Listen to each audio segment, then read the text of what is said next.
Hi, everyone. Today we'll talk about Chapter 2. I'll pull up the slides and we can get started.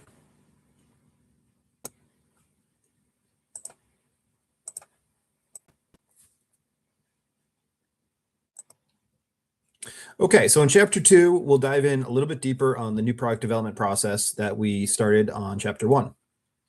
So as a kind of background to why this is important, a quick story about Procter & Gamble and their cosmetics and kind of how it's been developed to what you have today. So Procter & Gamble used to offer, and they still offer a lot, but they used to offer just way too many products for way too many customers, and they really lacked target. They tried to do everything for everyone, and we're kind of missing the mark. So they did a situation assessment, which is very similar to what you might think of for a SWOT analysis. What they realized is that there's an opportunity with underserved consumer markets that wanted quality facial products. But they had a weakness, which is that their supply chain was really uncoordinated and it wasn't tied to the demand of products. So they developed a product innovation charter, which we talked about in Chapter 1. The goal was to create products for the face, but they weren't going to pursue other opportunities. So they intentionally were sort of boxing themselves in to this group of products. So they used a phase process like we saw in Chapter 1. Consumer research was done early in the process, talking to customers, seeing, what do they want, what's interesting. And they had tough evaluation steps, which means that even if it was a good idea, if they had something that didn't really fit within the product innovation charter, they didn't pursue it. And that means that these really oftentimes good ideas didn't get to the prototype stage. They also set up something called an initiative rhythm, which is where they said they're going to launch products at a time that's going to be most impactful. So in other words, they would have products that be ready, they were developed, they're ready to sell to the market, but they would hold on to them. And they say, let's wait until maybe right around the holidays to launch something, or wait until there's not a lot of competition, and then we'll go ahead and launch this product when the opportunity looks best. And so these are all kind of, and this is, going back to the product innovation charter, this sort of initiative rhythm is a guideline for them to say, we're going to launch products when the market dictates we should launch them, not specifically when they're ready. So as a reminder, this is the new product development process that we talked about in Chapter 1. And I'll add some questions here to these that help you kind of understand what each of these are.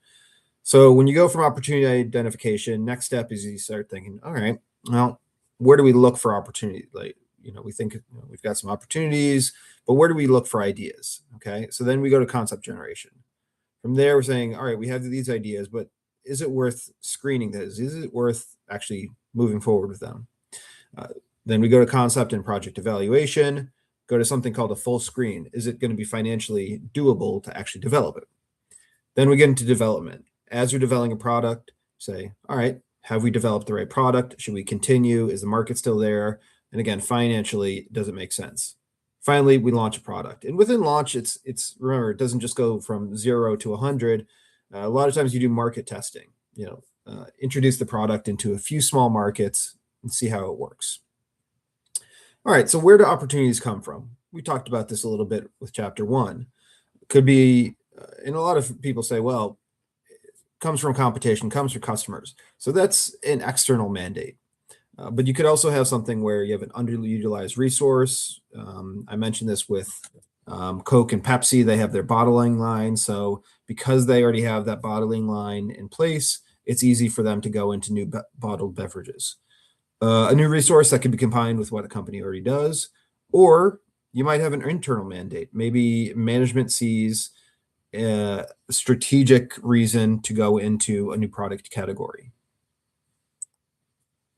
Next, we go into concept generation. What we're doing here is we're looking for high potential, we're looking for urgent opportunities, and we're looking to involve customers. So let customers help create the concepts.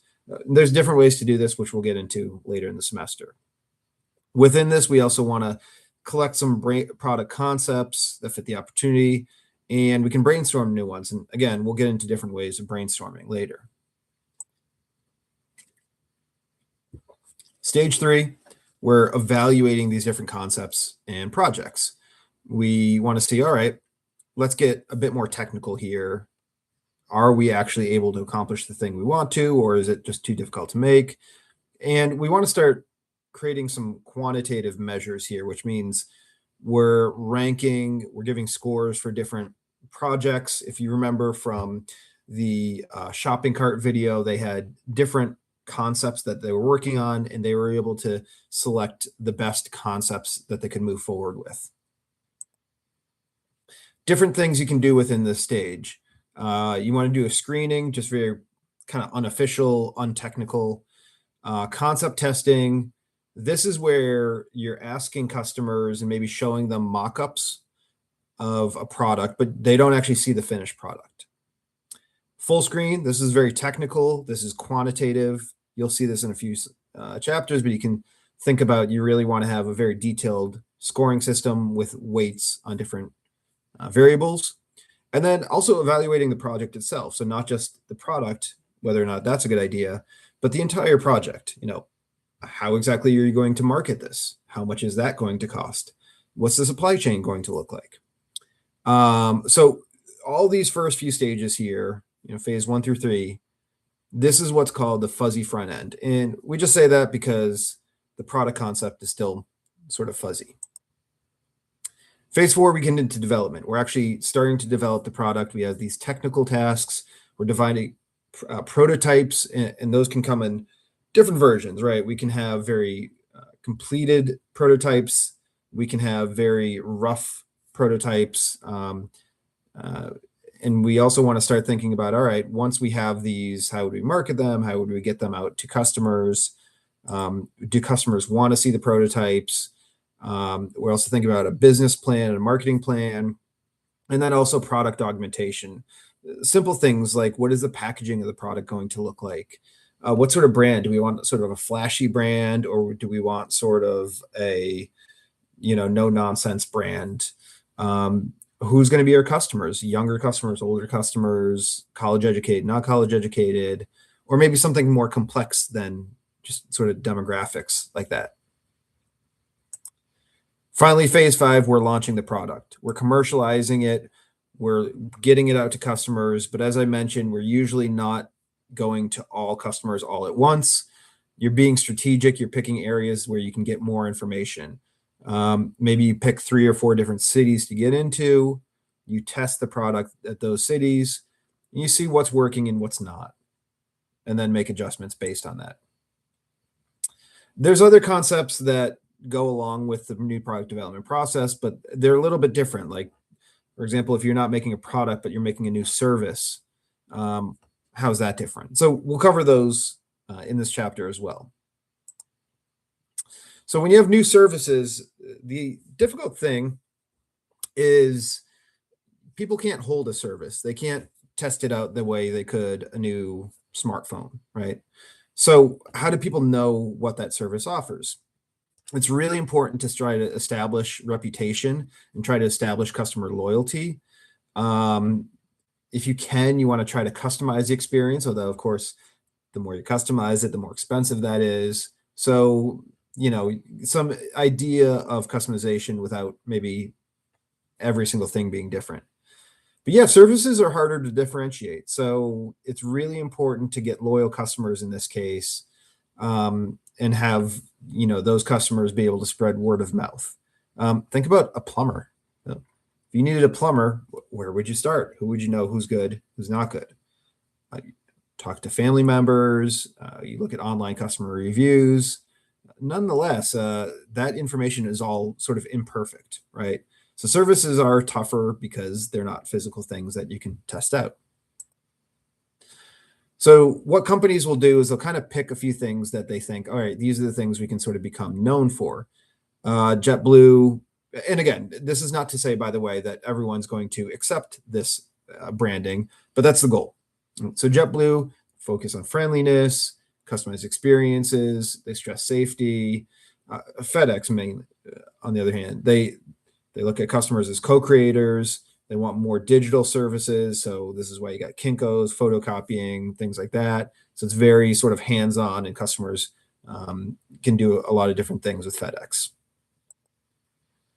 New to the world products. So at the beginning of the class, we talked about innovation versus invention, and a lot of innovations, admittedly, are sort of more incremental, but there are some that are just totally new to the world and they really stick out. Um, these are difficult to create here, though. So how do those created? Like, and I've got a Swiffer here. Obviously, it's not new now, but Swiffers are really very unique products when they came out. There really wasn't anything exactly like them. So you're looking at opportunity identification. You want to clearly connect some radical innovation with the overall firm's strategic vision. You don't want to get outside of that. So again, product innovation charter is helpful here. You want a really exploratory process, which means it's going to be more stretched out and you're getting more feedback from customers. And a lot of times you want those customers to be lead users, which means people who really understand the product categories, the ins and outs of those products, and they understand what's working and what's not, and where an opportunity for innovation exists. You really want to have a long incubation stage, and what this means is that you have a longer and a more open tolerance for failure. So as an example, Google, when they have really innovative products, they know a lot of those will fail. In fact, they claim about a 60% failure rate on those. Now with Google, it's, how can they do that? Well, Google has what's called a cash cow, right? Which is their search engine, right? So Google, most of their income is coming, or the profits are coming from advertising on their search engine. And so because of that, they're going to constantly have profits coming in, and they can be a little bit riskier when they try to come up with very innovative products. And yeah, a lot of them don't work, but they want to keep innovating. They want to keep staying ahead of their competitors. They don't want to be like Motorola or Nokia, where they weren't innovating enough and they got caught. Another concept is what's called spiral development. So I know I just introduced you to that 5-stage new product development process, but here's a totally different way of doing it. So spiral development is where you build, test, get feedback, and then revise. So you kind of jump right into prototyping, which is sort of unusual, right? So first you have an idea and you jump right into doing a non-working prototype. These could be made wood, foam. You could do 3D printing to do what's called a focus prototype. These are just, products that they're not fully functioning, but you're able to show them to customers, say, hey, this is what we think this next smartphone will look like. What do you think? Or here's what we think this next computer mouse could look like. It'll be totally different than what's already out there. And here's a 3D printed version of that. Next, you get customer feedback on what could be changed. And then based on that feedback, you go back, maybe you go back to the 3D printer, you do another prototype, and you see, okay, how do customers feel about this? And again, this depends on the product, right? It depends on how much information you can get from a focused prototype. Again, it's wood or foam or plastic with 3D printers. For some products, that's really useful because you can see, oh, I can see exactly how this is different from previous versions. For other products, you can't prototype that quickly.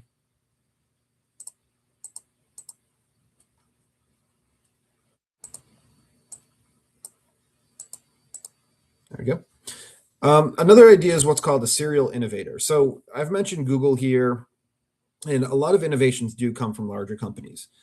Many come from smaller companies, to be clear. But yeah, large companies do come up with innovations, the ones that are innovative and always trying to, sort of move forward. So within these companies, they'll try to employ what's called serial innovators. These are mid-level, very technical employees, maybe which in the engineering background. And the idea is let those employees be creative. Maybe those are the inventors within, within that space, right? And so what they'll do is say, all right, let these managers sort of work on whatever they need to work on. We'll give them some space in order to be creative, and we'll see what comes up of that. And Google's a good example of this. They do allocate, sometimes up to 20% of employees' time just to work on whatever projects they want to work on, because that can lead to radical innovations.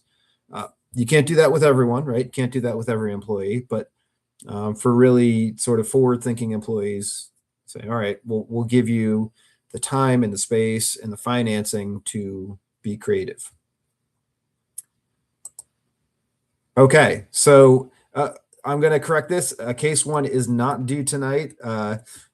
You will have you do have a post, of course, but case one, my apologies for that. I should have removed that. But yeah, that's it for chapter 2. If you do have any questions, please let me know.